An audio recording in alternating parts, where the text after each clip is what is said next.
اللہ کے رسول حضرت محمد مصطفیٰ صلی اللہ علیہ وآلہ وسلم بار بار امام حسین کو بلند کر کے دنیا کو یہ بتاتے تھے کہ یہ حسین مجھ سے ہے اور میں اس حسین سے۔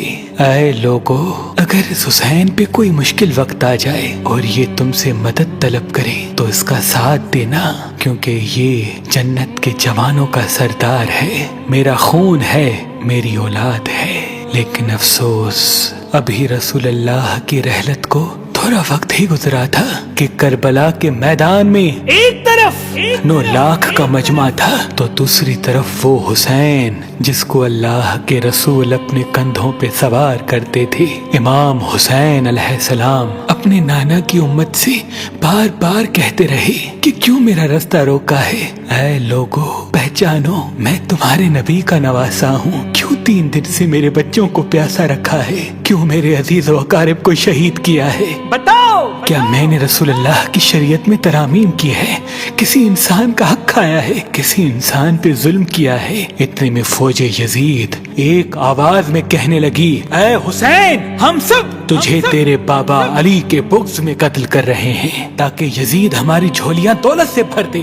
امام حسین نے فرمایا، اے لوگو، آج جس اسلام کا علم تمہارے ہاتھوں میں بلند ہے، یہ علم میرے بابا علی نے بلند کیا۔ مت بھولنا، خیبر و خندق میں اگر علی نہ ہوتے تو اسلام کی فتح ناممکن تھی۔ وہ علی جس نے پوری زندگی اسلام کی تبلیغ کی، حق کو بلند کیا، رسول اللہ کی حفاظت کی، آج اس علی کو یہ اجر دے رہے ہو۔ اے لوگو، بتاؤ، اللہ کے رسول نے بار بار میرے بابا علی کا ہاتھ بلند کر کے فرمایا تھا کہ جہاں حق ہوگا وہاں علی ہوگا، جہاں علی ہوگا وہاں حق ہوگا، اور آج اس علی اور اولاد رسول کو یہ اجر دے رہے ہو۔ اتنے میں یزید کی فوج کے سپہ سالاروں نے دیکھا کہ کہیں فوج میں بغاوت نہ ہو جائے۔ اے شمر، کیا دیکھ رہے ہو؟ حملہ کرو۔ بس لاکھوں کی فوج نے جب رسول اللہ کے نواسے پہ حملہ کیا، امام حسین علیہ السلام نے اللہ کا نام لیا اور ذوالفقار کو نیام سے نکالا۔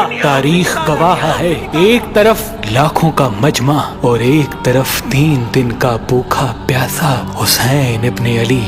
زمین پہ اس طرح کی جنگ پہلے کبھی نہیں دیکھی تھی کہ ایک تنہا انسان لاکھوں کے مجمع کو اس طرح سے فنار کر رہا ہے کہ فوج اشکیا واپس پلٹ کے بھاگنے لگی۔ امام حسین فوج یزید سے مخاطب ہو کے فرماتے ہیں، آؤ، 3 دن کے بھوکے کی جنگ دیکھو، 3 دن کے پیاسے کی جنگ دیکھو، رسول کے اس نواسے کی جنگ دیکھو، اس کی جنگ دیکھو جس کا جوان بھائی مارا گیا، جس کے جوان بیٹے کو نظروں کے سامنے قتل کیا گیا، جس نے اپنے ہی ہاتھوں سے اپنے بچے کی قبر بنائی۔ امام حسین شیر کی طرح فوج یزید سے لڑ رہے ہیں۔ اتنے میں آواز غائب آتی ہے، حسین، تیرا اللہ تجھ سے راضی ہوا۔ بس اس صدا کا سننا تھا۔ امام حسین علیہ السلام نے اپنی ذوالفقار کو تھام لیا۔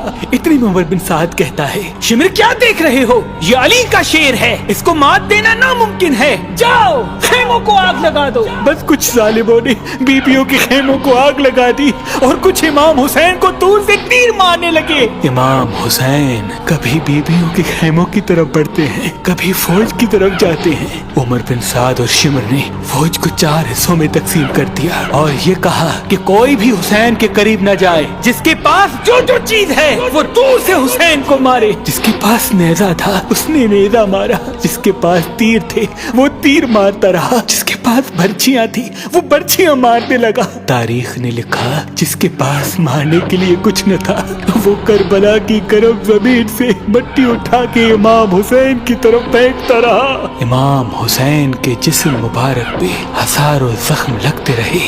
آپ کے جسم مبارک پر اتنے تیر تھے کہ آپ کا جسم مبارک نظر تک نہیں آ رہا تھا۔ بس جیسے ہی نواسا رسول گھوڑے کی سین سے زمین پہ آتے ہیں، فوج یزید جھومنا شروع کر دیتی ہے، لیکن اتنے میں وہ گھوڑا جس پہ آپ سواری کیا کرتے تھے وہ امام حسین کے چاروں طرف گھومنا شروع کر دیتا ہے تاکہ ان تیروں سے میں اپنے آقا حسین کو بچا لوں۔ وہ گھوڑا دوڑ ہی رہا تھا، اتنے میں عمر بن سعد نے کہا اے لوگو رکو، میں نے اپنی آنکھوں سے دیکھا تھا اس گھوڑے پہ اللہ کے رسول سواری کرتے تھے، کہیں تیر اس گھوڑے کو نہ لگے، اور یوں تیروں کو چلانا بند کیا گیا۔ افسوس ہے ان لوگوں کو اس گھوڑے کا تو احترام معلوم تھا جس پہ رسول اللہ سواری کیا کرتے تھے، لیکن اس حسین کا احترام بھول چکے جن کو اپنے کندھوں پہ سوار کر کے امت کو دکھایا کرتے تھے۔ بس امام حسین علیہ السلام زمین کربلا پہ اپنا سر رکھ کے اللہ کا شکر کر رہے ہیں، اور وہاں فوج یزید کے مختلف سپاہی امام حسین کا سر کاٹنے کے لیے قریب آتے ہیں۔ جو بھی قریب آ کے امام حسین کے سر کو دیکھے تو اسے امام حسین کے چہرے میں رسول اللہ کا چہرہ نظر آئے اور وہ چیخ کے دور چلا جائے۔ اتنے میں شمر کہنے لگا یہ کام مجھ سے ہی ہونا ہے۔ جیسے ہی شمر نے خنجر امام حسین کے گلے پہ رکھا تو وہ دیکھے امام حسین کے لب ہل رہے ہیں۔ اس نے سوچا ہم نے حسین کا پورا خاندان قتل کر دیا، 3 دن تک حسین کے بچوں کو پیاسا رکھا، شاید حسین ہمیں بد دعا دے رہے ہوں گے۔ سننے کے لیے کان قریب کرے تو کیا سنے، امام حسین علیہ السلام اللہ کی دربار میں اللہ کی نعمتوں کا شکر کر رہے ہیں کہ اے اللہ تیرا شکر ہے کہ اس عظیم امتحان کے لیے تو نے اس حسین کو چنا۔ اتنے میں امام حسین نے آنکھیں کھولی اور شمر سے کہا اے شمر کیا تو نہیں جانتا میں رسول اللہ کا نواسا ہوں، جنت کا سردار ہوں، حق پہ ہوں، بے جرم ہوں۔ شمر نے کہا ہاں مجھے معلوم ہے، پھر آپ نے فرمایا تو کیوں قتل کر رہے ہو؟ شمر نے کہا تاکہ یزید میری جھولی دنیاوی دولت سے بھر دے۔ بس یہ کہتے کہتے شمر امام حسین کا گلا کاٹتا رہا اور فوج یزید مسلسل جھومتی رہی۔ امام حسین کے سر قلم ہونے کے بعد سادات کو لوٹا گیا۔ امام حسین کے سر مبارک کو نوک سنا پہ بلند کر دیا۔ بی بی سکینہ کو تماچے مارنے لگے۔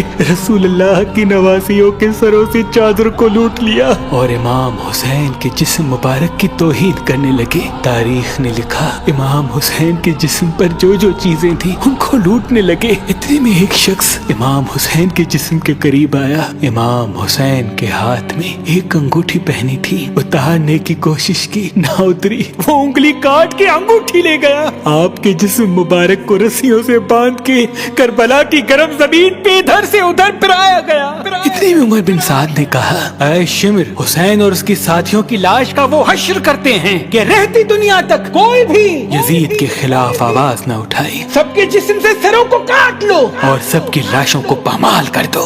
زمین کربلا گواہ ہے، کہیں سے کوئی قبیلہ اٹھ کے آتا ہے اور کہتا ہے کہ ہم حر کی لاش کو پامال ہونے نہیں دیں گے، کہیں بی بی ام لیلا کا قبیلہ آ کے کہتا ہے کہ ہم علی اکبر کا لاشا پامال ہونے نہیں دیں گے، کہیں بی بی رباب کے قبائل کے لوگ کہتے ہیں ہم علی اصغر کا لاش پامال ہونے نہیں دیں گے۔ ایک ایک شہید کی لاش پامال ہونے والی جگہ سے ہٹائی گئی۔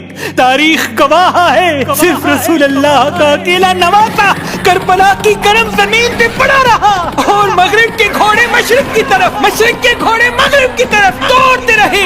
امام حسین کا جسم پامال ہوتا رہا۔ امام جعفر صادق علیہ السلام فرماتے ہیں میرا سلام ہو میرے اس غریب دادا پر جس کی لاش کو اس طرح سے پامال کیا گیا کہ ان کی دائیں پسلیاں بائیں پسلیوں کی طرف چلی گئی اور بائیں پسلیاں دائیں پسلیوں کی طرف چلی گئی، جن کا سینہ اور پشت ایک ساتھ ہو گیا۔ سلام ہو میرے اس بے وطن دادا حسین پر جن کے جسم مبارک کے ٹکڑوں کو زمین کربلا پہ بکھیرا گیا۔ سلام ہو، سلام ہو، سلام ہو۔